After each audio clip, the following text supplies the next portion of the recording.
In this lesson, we will learn our first 4 HTML tags. The 4 tags are HTML, head, body, and title. They are all double body tags. These 4 tags are indispensable for every HTML file. Together, they form the most basic HTML structure. The HTML tag defines the ultimate boundary for your HTML codes. All your HTML codes should be written inside the starting tag and ending HTML tag. The space between the starting and ending HTML tag has been further divided into 2 parts, by the head and body tags.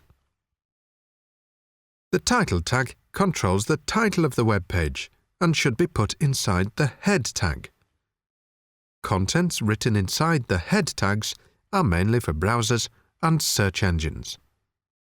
Contents written inside the body tags are mainly for website users.